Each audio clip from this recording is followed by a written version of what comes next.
Hey, what's up? What is this? Your boy Expat D. So, I didn't move abroad to find myself. I moved abroad because the numbers, the noise, and the nonstop grind were breaking me. Um, what I didn't expect how fast my mental health would level up. So, here are 10 changes that made my brain feel lighter, calmer, and mine again. Okay, if you're new here, I'm Expat D, aka the California Refugee. Okay, I talk life abroad, the cost of living, and mental wellness in the real life. You ever wondered whether a move could help your mind, okay? And not just your money. This one's for you. Okay, so number one, let's go number one on my list. The financial pressure eased. Okay, back home, every bill felt like a countdown timer. Okay, you have lower rent, cheaper daily cost, and fewer surprise fees meant my nervous system stopped living in emergency mode. Okay, when survival isn't the baseline, peace becomes possible. So in the States, we got nothing but just bills, bills, bills, bills, bills. Okay, it seemed like as soon as I go to sleep and wake up, the first thing on my mind is just some heavy burden about some bill that's due, or maybe I'm thinking about how I can, make more money to pay my bills. It's just like a constant rat race. So just going overseas, I felt like my priorities kind of shifted a little bit. Okay, that brings me to number two: slower pace, calmer baseline. Life here runs on people time, not traffic time. The daily rhythm, shops closing for lunch, neighbors actually talking. Okay, it trained my brain of constant urgency. Okay, out of constant urgency. You got anxiety down and your pressure is up. So it's just nice that, it's a different pace than in America. Everything is kind of, hustle, hustle, hustle, right? Go, go, go, go, go. And just that, that always kind of has me on constant alert. I almost feel like in the States, like you could feel it in the air, like just the tense pressure. You feel that in the air. Okay, so just moving out is just, being in a more like relaxed time, relaxed situation. It really helps. Here's another thing. As you can see, probably behind me, probably can't feel it. It's hot, man. But just the sunlight, walking, getting better sleep has really helped me since being abroad. More sun, more steps, less car. My sleep got deeper and my mood stabilized. It wasn't a hack. It was just an environmental design, doing the work for me. So just being, I almost found, it's funny. I had a time where I had to go back to the States, and I remember I was walking with my son this one day, and it had to do, I forget I think what happened was I had to I think get my car worked on or something like that, and it was a nearby mechanic, and I dropped the car off, and I think we walked back home, and I said, you know what, this is like one of the first times I remember walking, since we were at that time, since we were back in the States. And it seems like I do a lot more walking, and I'm outside more when I'm abroad. It seems like the people that are walking or riding up, it seems like if you're walking, it's almost like taboo. Like most people, like in a lot of your bigger cities, are on cars. Now it seems like even the ones like riding bicycles, those are like crackheads. Huh? Like kids don't even ride their bikes like they used to. Yeah, a lot has changed, but I'm seeing more healthier patterns, abroad. The next number four, having a real community, a feeling of belongingness. Neighbors, they learn your name. Shop owners notice when you're gone. That small town feel, even in a big city, it kills loneliness in a way that group chats never did. So that's one thing. I remember when I stayed in the States, I lived in a couple states, lived in Miami, I lived in Vegas. Yeah, I ended up buying a house for a while in Vegas. I had no idea who my neighbors were. I had no idea. I didn't know their name. I felt like I didn't even hardly see them. So it's just crazy to note that, like, even though we keep showing this stuff on television, that's not what's going on. Like on TV, you'll see, like, neighbors, ding dong, oh, you the new neighbors, here's a pie. We baked something for you, welcome to the neighborhood. They don't do that. They don't do that in America. Let me know in the comment section. If you're in America, do you know your neighbors? Like when you move to a new neighborhood, did somebody introduce themselves to you and bring you a pie or bake a pie or a cake or something? Uh-uh. That used to happen when I was, we knew our neighbors like that when I was younger. This is like the 80s and the 90s, right? But nowadays, people don't speak like they used to. You don't know your neighbors. It's just different. It's really, it really is a feeling of loneliness that you have in the States, right? That's the culture now. It's more like don't speak. It's almost like speaking to someone is like a sign of weakness or something, right? My next point, number 5, less status comparison. Okay, so no one, cares about the brand of your sneakers or your job title without the constant flex culture. I stopped measuring my worth by purchases. Comparison fatigue disappeared.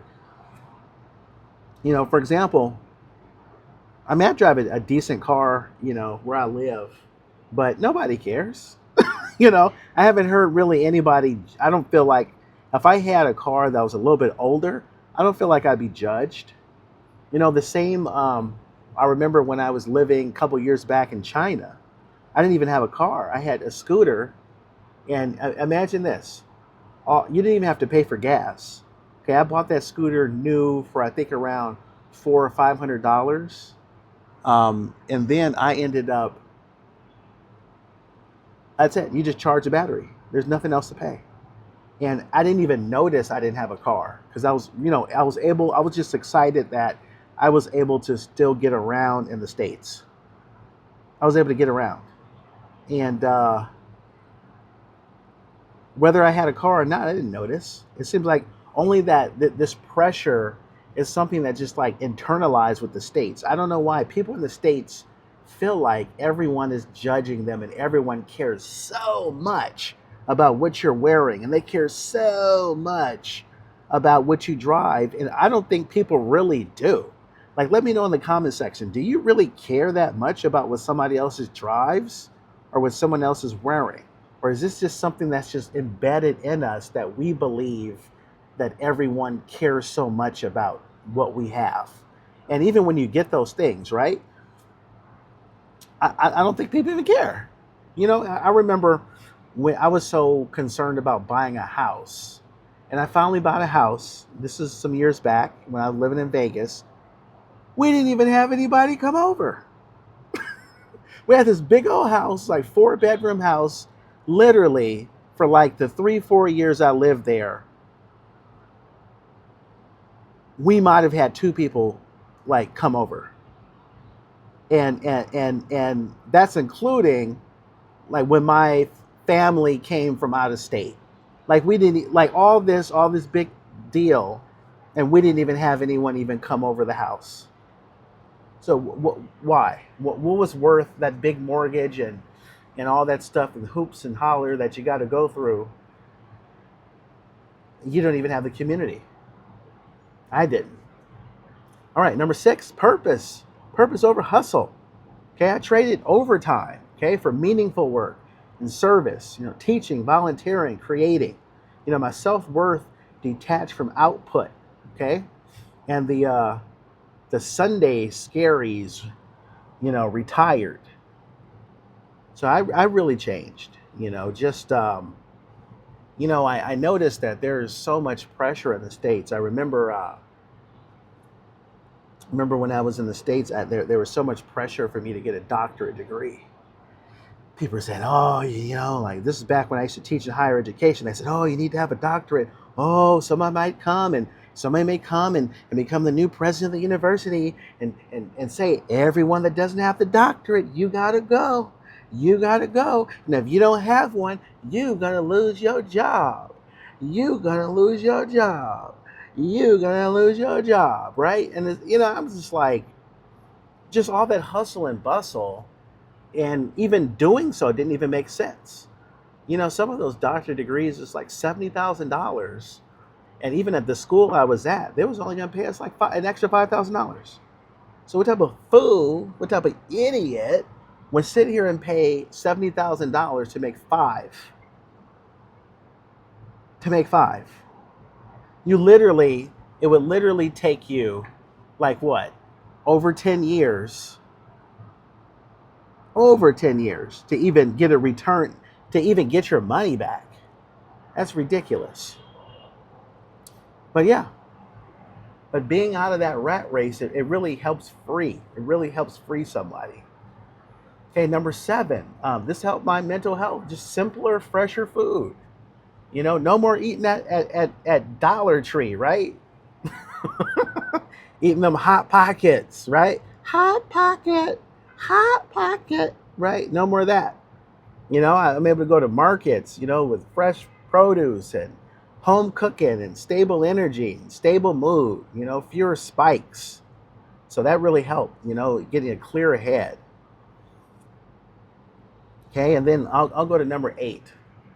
Number 8, it had just having a curated media diet, less doom scrolling, more local life. I set time windows for news, okay, switch to long form, and much of my cortisol said thank you for that. So it really helped me, I feel like when I'm overseas, I watch less television and I just consume less commercials. So that really helps me out a lot. I don't get as like addicted to media. I like making it, but sometimes it's, too much is too much. Okay, for number 9, just having novelty, it rebooted my brain. Just being around an environment where, it's exciting. You got new languages, new routines, new problem solving. This novelty gave me a confidence loop. Okay, I was able to stack small wins and gather some momentum. So it's nice just to be in an environment where even if you are doing similar things than what you did, back in your home country, it's like a little bit of pizzazz, right? It's so interesting. I remember like when I lived in China, just going around the corner to the store to get something, right? I might like pass by a mall and they'd have all these old Chinese ladies dancing, at night, and it's just like, whoa, right? It's almost like the equivalent of like 70-year-old cheerleaders, right? In like jumpsuits, and they're dancing and yeah, yeah, yeah, yeah, yeah. Whatever they was doing, right? Whatever they were saying. But it was just like, wow. It just made you look like, my goodness, like what is going on? Like it's a nice, it stimulates your environment and just your mind, just seeing something new, experiencing something, getting a nice little challenge. All right, so this is going to bring us to my last point, number 10. Okay, just having boundaries and time freedom. I built mornings for quiet and evenings for rest. Saying no got easier when the culture actually respects off hours. My brain fully trusts me to protect it. It really helps. It really helps me setting those boundaries and getting more of a schedule that's more realistic. I'm right now I'm shooting some contests the weekend, and I have people I could visit, and I have time for my family. It's a lot of stuff has changed that I didn't have in the States. It's definitely helped my mental health. Well, I'll tell you what, you know, moving abroad, just a note. All right, so I had to finish this indoors because it was too hot outside. It shut my phone off. But anyway, if you're moving abroad, it's not a magic cure, but it's a new environment. It can help you make healthy choices. Make healthy choices the default instead of the exception. And that multiplies pretty fast. So think about this, okay? Like a mini playbook, quick wins, you know, they can add up fast anywhere you go. Whether you're trying to cut a bill, add a walk, cook 2 ingredient base meals a week, one neighbor hang out with per month, you know, uh, one creative hobby that you practice, and not scroll. These tiny habits, they make huge promises. If you're considering the move, right? If you're considering moving abroad to get better mental health, list your non-negotiables. Is it budget, safety, visas, healthcare? A short list. Can you pick 3 cities, spend 30 days in one, and treat it like a dress rehearsal? You know, your mind will tell you the truth. So anyway, if any of the things that I talked about resonated with you, drop one mental health win, the mental health win that you're chasing this month, at home or abroad, share it in the comment section.